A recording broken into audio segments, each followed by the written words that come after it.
बिस्मिल्लाहिर्रहमानिर्रहीम। Dear students, subject verb agreement हमारा topic है और इसका रूल नंबर 11 आज हम डिस्कस करने जा रहे हैं, जो कि singular in form and plural in meaning words के बारे में है।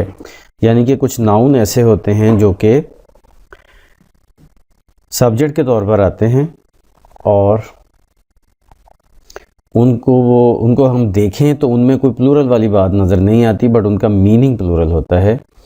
Singular in form, plural in sense का मतलब क्या है कि वो देखने में सिंगुलर लगते हैं, यानी कि उनके साथ कोई एस या ई एस या कोई भी ऐसी और प्लूरल नज़र आने वाली कोई चीज़ नहीं होती, लेकिन उनका मीनिंग प्लूरल होता है।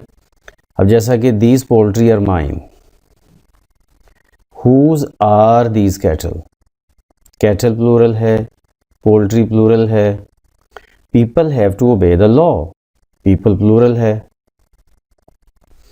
और भी इसकी एग्जांपल्स हैं, people, poultry, cattle, vermin, vermin pests के मीनिंग में, और जेंट्री, क्लर्जी, स्वाइन, स्वाइन और ग्रुप ऑफ पिग्स को बोलते हैं।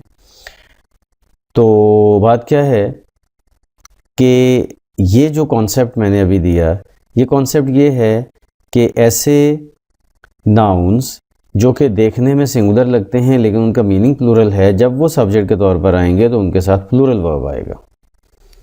आज के लिए इतना ही। That's it for today. अल्लाह हाफिज़।